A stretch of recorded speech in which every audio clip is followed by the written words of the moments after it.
offers many of those answers in a timely moment of entertainment and enlightenment. We hope you'll tune in. For more information about A Moment of Science or to download our latest podcasts, visit us at amomentofscience.org. Listen weekday afternoons at 5:45 on KSJE.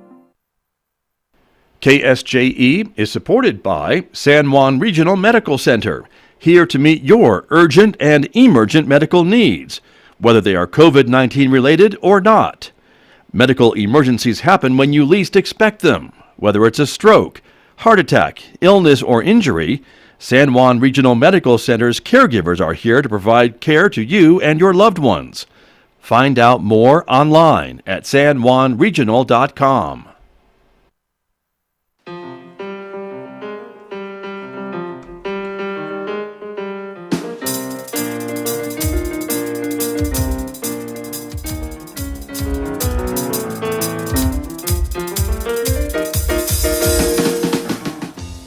Ten minutes past 8 o'clock. It is Thursday morning, June the 4th. Good morning, everyone. I'm Scott Micklin, and thanks for tuning in to KSJE, 90.9 FM over the air here in San Juan County, 103.3 FM over the air in Durango, Colorado, and of course you can hear us anywhere from our website, streaming at ksje.com. Also, good morning to our viewers who are watching the program live, streaming to the KSJE Facebook page and YouTube channel. We're glad that you are with us, everybody. Coming up this morning, we're going to be talking about archaeology with my guest, Paul Reed, local archaeologist with the Selman Ruins and Archaeology Southwest. And also joining us this morning, Dr. Kelley Hays-Gilpin will be with me, the professor of anthropology at Northern Arizona University in Flagstaff. Stay tuned for that, coming up in the next few moments right here on KSJE. Next hour, it is our local information program about COVID-19, the coronavirus. That program is going to be live on the Facebook page and YouTube channel of KSJE. Megan Cullip and I will be talking to two local doctors from San Juan Regional Medical Center about some of the latest work that they are doing at the hospital, some of the latest treatments they are hearing about, and much, much more. We'll also be speaking with Liesl Dees, who is going to be joining us from the Community Learning Center here at San Juan College to talk about what's happening with Kids College this summer, and something that folks may be looking for, as in some activities for kids during all of this COVID-19 shutdowns, and that's coming up this morning at 9 a.m. on KSJE. So we hope you will stay tuned for that. On the radio at 9, Mick Hess will take us roving with the arts. It's our classical music program, Monday through Friday, 9 to 10 a.m. right here on KSJE. And don't forget, of course, you can also connect with us on Twitter and Instagram, in addition to Facebook and YouTube. Our weather forecast for today, it's going to be hot and sunny, mostly sunny skies, 93 for a high today in Farmington, clear overnight tonight with lows in the 50s. Tomorrow, a good chance of a scattered afternoon shower or thunderstorm again on Friday with a high of 95 and an overnight low again near 60. Chance of storms again on Saturday, a bit cooler with a high of 83, and then sunshine 82 for a high on Sunday, cooling off to a high of 76 with sunny skies on Monday and maybe just 71 for a high on Tuesday. So let me turn to my guests who are here with me this morning, and again, to talk a little bit about archaeology and some other social issues that is facing that industry, as well as many, many others that we hear about these days. Local archaeologist Paul Reed is back with us and joining us from his home in the Taos area. Paul, good morning. Thanks for joining us this morning. Good morning, Scott. Glad to be back with you. Good to see you. Thank you for being there. And also joining us, as I mentioned, Dr. Kelley Hays-Gilpin from Northern Arizona University in Flagstaff. Dr. Hays-Gilpin, good morning to you. Good morning. I'm happy to be here. Thank you for joining us as well. And so as we start this conversation, we should mention that Dr. Hays-Gilpin is also the co-chair of a task force for the American Archaeology Society on sexual and anti-harassment policy and procedures. And that's the reason that brings her to our program this morning to talk a little bit about this. And Paul Reed, let me start with you about something that we don't always think about when we think about the profession of archaeology, having to deal with some of these other issues that we hear about in other professions, like sexual harassment and just harassment in general. We don't always think about that, but apparently we should. Right. Well, archaeology, of course, has a real strong field component. And so when people go out and camp for extended periods of time, spend time out, that creates a circumstance sometimes where people aren't always on their best behavior. Archaeologists have been known to imbibe a little bit, shall we say. So you get into these situations where, if you're normally interacting with people in an academic environment, there's certain controls and things in place. We get into a field setting and things, can change a little. And, academia really faces many issues with people in positions of power who want to hold on to that and, who might look more like me, older white males primarily, although, there's a mix. Mm-hmm. And, these are issues that the society confronts. So I think they're pretty endemic in academia from my perspective, even as an outsider. I have many, many friends like Kelley who are professors at different institutions across the country. And, I think this is a real problem, and it's something that I'm glad that we can talk about it. And I think it's been a problem in archaeology really since I came up in the mid 80s. Wow. And it's interesting to me just because you talk about academia and we always think about our institutions of higher education certainly have a lot of policies and training in place to hopefully avoid some of this from happening. But as you mentioned in the different work that you all do out in the field, that is a whole different environment than in the hallowed halls of colleges and universities in this country. Right, it definitely is, and there are plenty of disciplines, of course, that don't have any fieldwork components where there are problems as well. So I think it's a real mix. Right. Well, very good. Well, let me bring Dr. Hays-Gilpin into the conversation here, again, serving on this task force as co-chair for the the Society for American Archaeology, the SAA, and I keep reversing it there. Dr. Hays-Gilpin, talk to me a little bit about this policy. What does it say? What was the idea, the intent, and how does it look? How does it sound? Well, the policy emphasizes member safety. Mm-hmm. So we're putting the interests of the members first. And the policy works to protect the safety of members in events that we sponsor. But it also encourages education around this idea and establishes a committee that will evaluate reports and work closely with universities and employers to check up on incidents that have been reported. So I want to say first that I'm not speaking on behalf of the Society for American Archaeology. I'm just going to be presenting my experience, the research that my task force did, and probably will be throwing in some opinions and interpretations here. Understood. So this isn't official from the society. If you're interested, and I hope all archaeologists will look at the policy on saa.org, the official website of the organization. So thank you. And for folks who aren't familiar with the organization, how big of an organization is it? I would assume it's fairly large. I should have looked that up. I think it's about 7,000 members. That's fairly large. And at our annual meetings, in the before times, pre-COVID, we would have about 4,000 people and interacting closely in close quarters. And things would happen, especially when the interactions spill over into nearby bars. As Paul said, like a lot of field-based professions, there's a fair amount of alcohol use. Archaeologists have a reputation for that, and that's something I think we need to consider and talk about. It's not something we want to police, but that's part of the culture change that we're talking about, moving toward a culture of respect, of professional of care for each other. Right. And care for ourselves in those ways that may involve alcohol and other things that can get in the way of respectful behavior and productive professional relationships as well as friendships. Sure. So we have a lot of educating to do, I think. Understood. And so apparently what happened was there was an incident that we won't dwell on, but I guess the society discovered that they didn't have any real policies necessarily about this particular issue, and that's what formed your task force. Is that how it came to be?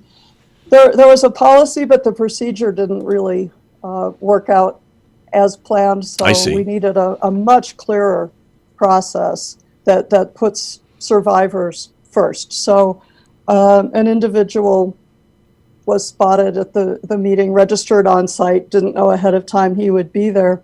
And his university had just adjudicated a case of sexual harassment and assault. And keep in mind that assault is a crime.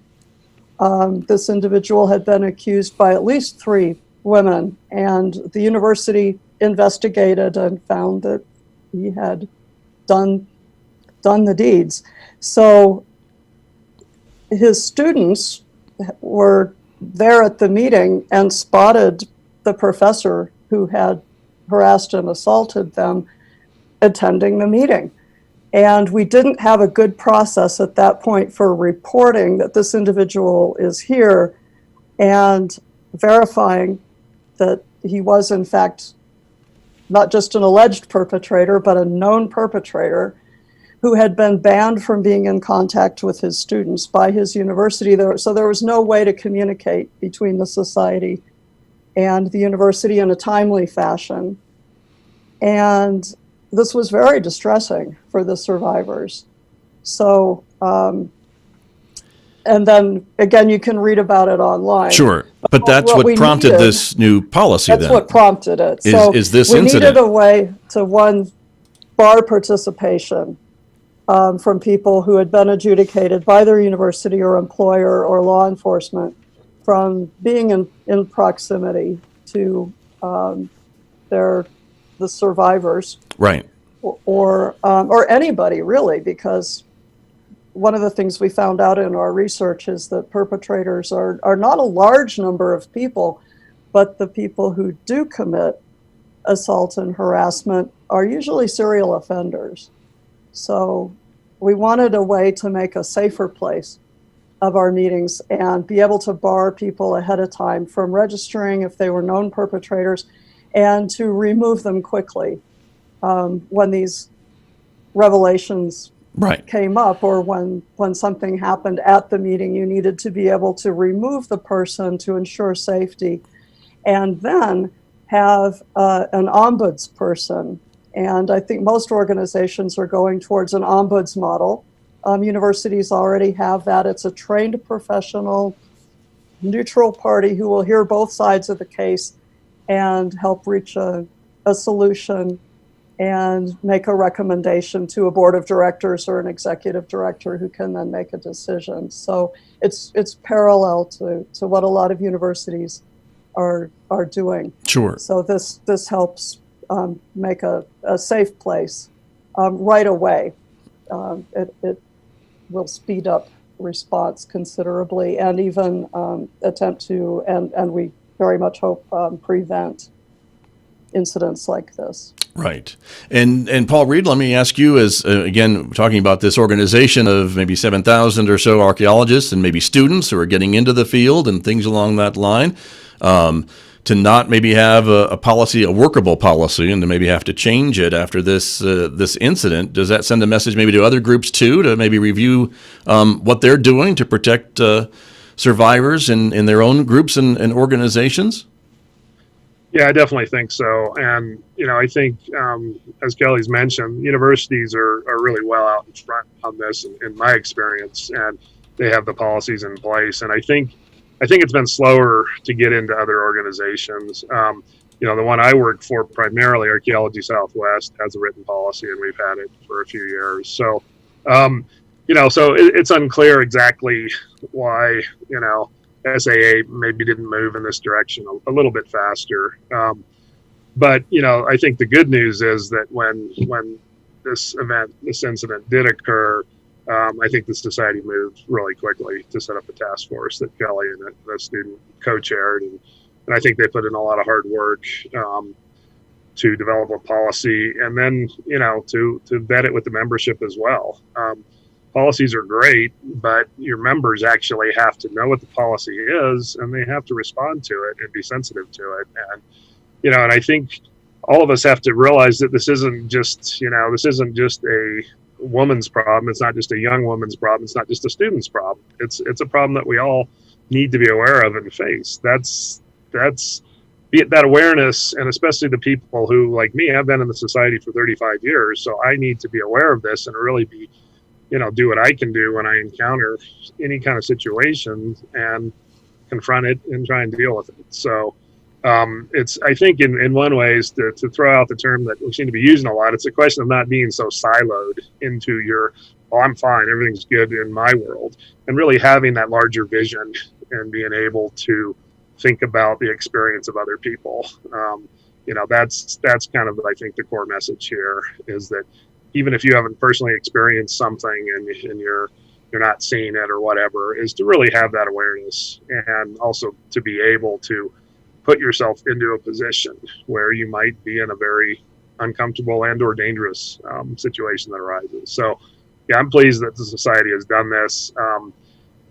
And I think, I think many other organizations, I've talked to colleagues in other work, and I think we're really having a lot of increased awareness at this point. So I think the Me Too movement has had pretty broad impact across our society, and we've got a long ways to go, but I've seen a lot of positive changes.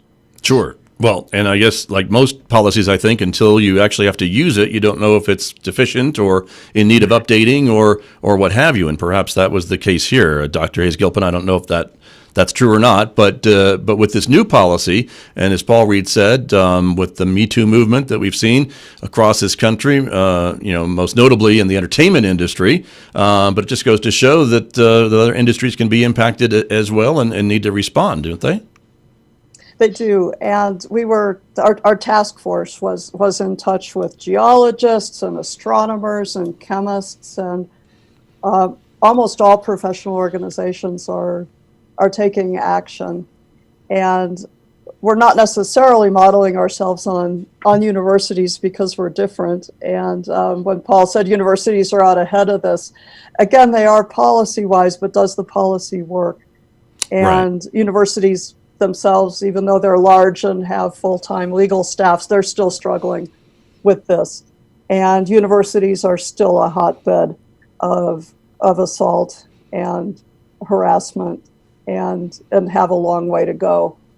So what we're concerned about, especially in the professional services organizations as well as universities, is that young people very often are the targets of harassment by their colleagues, by fellow students, athletes and fraternities, as you might imagine, are hotbeds of this kind of bad behavior, but also faculty exploiting students and supervisors exploiting trainees or anyone who's vulnerable.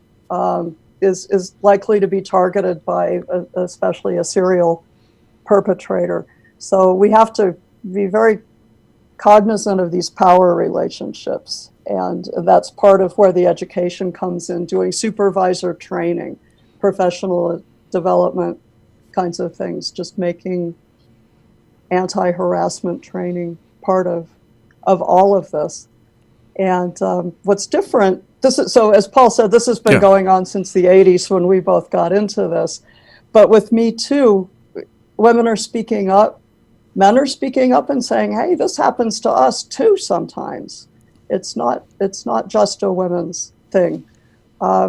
People of color, people on the autism spectrum often get pulled into these kinds of abusive relationships.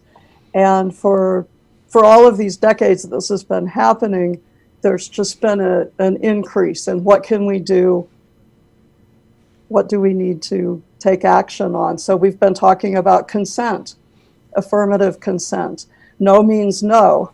Right. And we've been saying these things for a long time, but it's just building to where I think we're being believed now that this is a problem. And with Me Too, it was, oh, that happened to me and that was wrong. And oh, that happened to you? Oh, we're starting to see a pattern here.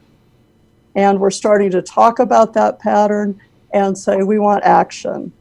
We want the culture to change.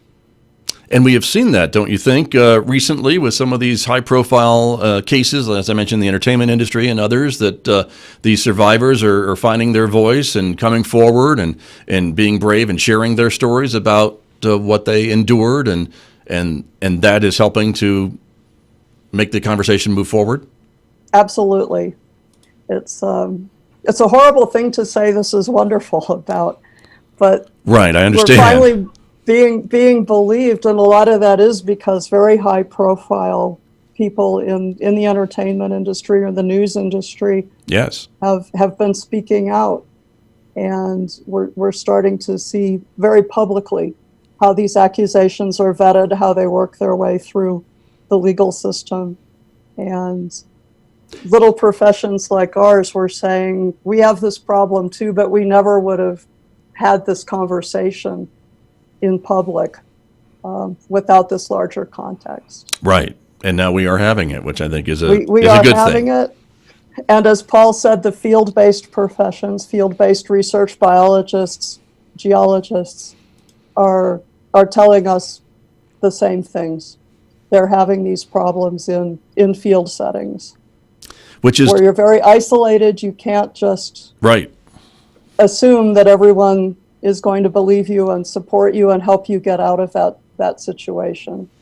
Right. And for me to hear you both talking about this and for as long as you both have been in this profession, of course, and I think all of us kind of hope that maybe eventually some of these offenders are going to go away and the folks that have grown up with maybe more enlightenment and understanding of this whole issue, that this will go away. But obviously it's still with us, and we still need these policies and still need this training and all the things that we're talking about to try to remind folks that behavior is just not acceptable in any shape or form or any location, no matter what we're talking about. And unfortunately, it hasn't gone away, is what I'm hearing from both of you. It hasn't gone away, and the people who have gone away are the survivors. Yeah. The ones who weren't supported, who had these assault and harassment happen to them, and they thought, well, this profession isn't for me, or this university or this college isn't for me. I don't want to work for this contract archaeology firm anymore because the supervisors allow my colleagues to harass me, or they dismiss my discomfort with, oh, boys will be boys. We've all heard these things, but they're still being said. Yeah. Boys will be boys. You can't take a joke. You have to be tough. I was told as a woman coming up in this profession, you have to be tough. You just have to stand up to them, and you just have to keep saying no means no, and right. To some extent you have to put up with it. And what the Me Too people are saying is, no, you don't have to put up with this. Right. And it's wonderful. It's wonderful to be supporting each other, to say, no, we don't have to put up with this. We can change it.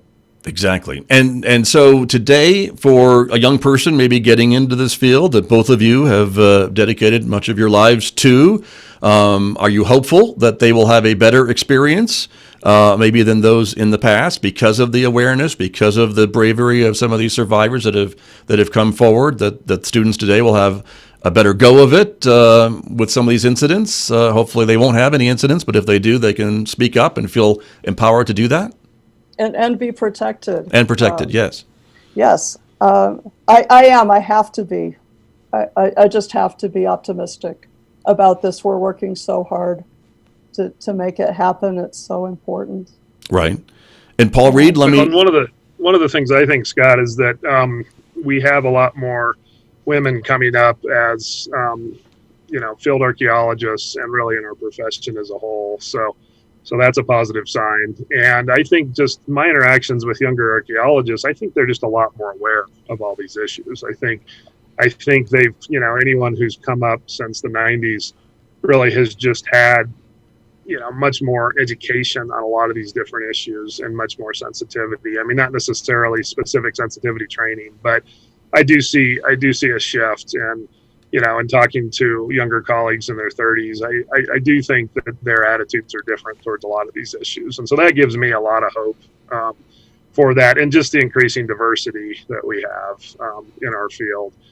those things all help when we've got people who are men and women, different groups, a lot of indigenous folks getting into archaeology, other disadvantaged groups. That just helps boost our overall level of diversity. It brings all those viewpoints in that ultimately enrich the research that we're doing. So this isn't just lip service to it. We really do come to a better understanding of the human experience, which is what I want to learn more about, and Kelley does. That's what anthropology is. So in other words, it's not just, well, this is great, we're diverse, isn't that great? Yeah. That's a key thing that we actually study in our field. So we need the diversity amongst the people doing the research to really get there. And we need to be sure everyone feels safe and can do the work that, they're asked to do at whatever type of employment. Sure. And not face harassment and assault. Well, and I know you, Paul Reed, and I have talked a lot about the inclusion of Native American peoples when there's sites being excavated and having more input from them as to what the artifacts that you're finding are all about. And let me ask both of you, Dr. Hays-Gilpin and Paul Reed, are there more people of color, women and others in positions of power now within the field of archaeology that can maybe help make a difference as well? Is that diverse, or is it still slow to rise up? Are we getting a lot at the bottom and not so much at the top in these important positions? For women, I think we are coming up. We're more than half the profession now, especially in the younger ranks.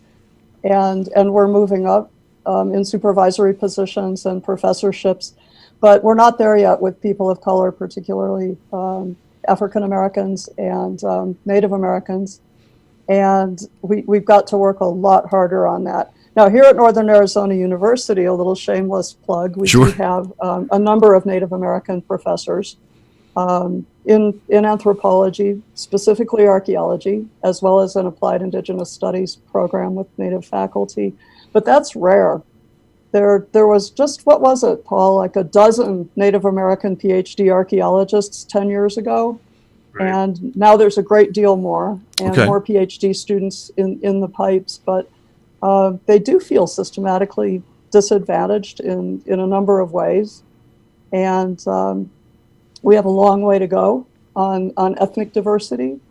Right. And class is a problem too. Archaeology started out as sort of a rich man's, the British gentleman's hobby. Right. And that's been kind of slow to shift. We still tend to be middle class, upper middle class people. And as Paul said, you have to have a diversity of experience to interpret the archaeological record. One of the great things about the archaeological records is it tells the stories, if you can read them, of people who didn't write their histories. It's not about the elites always, it's about everyday people. And you have to have a diversity of experience among your scientists to be able to read that record in that way. True, very true. Paul Reed, your thoughts on this? Are you seeing more students maybe getting into the field, a more diverse group, cohort that are moving up, and maybe more diversity in those positions of supervisory positions and things like that? Yeah, I think Kelley really outlined it well. I've definitely seen change in the 30-some years being involved, but I don't think it may not have happened fast enough in certain places. So I think we need to continue outreach. And one of the things that we've really thought about as an organization at Archaeology Southwest is not just, well, hey, we're archaeologists, this is how we do it. Let's find some Native Americans to recruit. It's more, let's rethink the way we're doing this from the ground up. So if we have an issue, and I think we do, with Native Americans not wanting to do traditional sort of European style archaeology, then let's think about how we can broaden our cultural studies. And one of the things that I've given a great deal of thought to is, how do we substitute some strategies? Archaeologists like to dig things up, and that's kind of what we do. That's the whole Indiana Jones thing. But we really need to shift away from that in America in many ways, because most Native folks you talk to, they don't want their heritage dug up in that fashion. They may not want it dug up at all. So, some of the stuff we've talked about before on the program, Scott, is programs, to take We've taken out folks from Acoma. I've got a program I'm going to do later this year with Zuni if the health environment is good and we can get out in the field. Right. And we're basically doing, reconnaissance surface type work, and it's really helping those groups reconnect to these ancestral landscapes.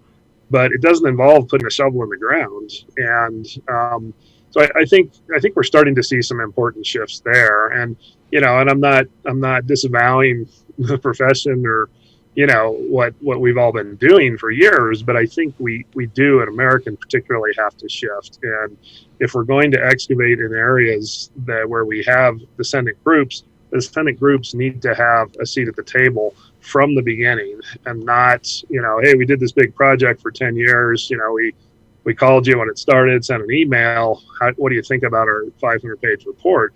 What I hear a lot from colleagues in the Native community is, involve us earlier. Let's talk at different stages. Let's talk when you're planning field work. Let's see how you're going to report on it, and give us a true involved cooperative role in it, and not just at the end you're looking for some kind of blessing essentially, and say, yeah, well, we had this reviewed by this group and that group.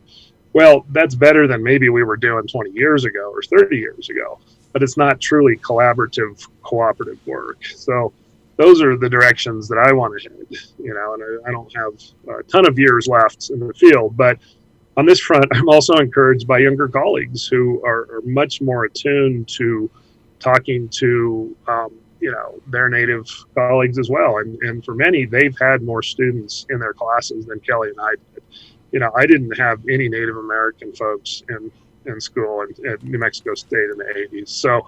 So we are, I think, making progress here, but I feel like we're just at the beginning of this. And on the other hand, is I look at some of my younger colleagues and I tell them this is a really exciting time. You're going to be part of, I think, a pretty fundamental shift over the next couple of decades in how we do archaeology, how we learn, and really what we're able to learn ultimately if we broaden our perspectives and approaches. Very exciting. Dr. Hays-Gilpin, do you want to comment on that? Is the tent big enough in archaeology to include all the folks we need to include or would like to include to get their input on some of this work that's going on? It is, but it isn't enough to just say that it is. It isn't enough to just say you're welcome. So we all have a lot of work to do, and I'm happy to do that work. And I hope that other, shall we say, senior people in the profession, like Paul, will stay on top of this. Well, I think what can we do to make it more inclusive? What are the barriers? The cultural barriers, the financial barriers. Just the idea of going to school in your state or wanting to go to graduate school, say, in another state, and what are the tuition structures? What are the scholarship opportunities? What are the training opportunities? We really need to think big and creatively about how to make that tent as big as it should be. Understood. Well, we just have a couple minutes remaining this morning, everybody, but I did want to ask a bit about looking forward with this new policy in place for the Society for American Archaeology. Is this, again, moving forward? This would give the Society some tools to, again, as you mentioned, Dr. Hays-Gilpin, to protect those survivors and also be able to kind of react quickly if there is an issue or something like you described earlier? Mm-hmm. So we're hoping we get to try that out in San Francisco in April. We're hoping that we'll be able to have large gatherings understood. Again. Mm-hmm. But it's all about safety, and we need to have some backup plans that I'm sure are in the works.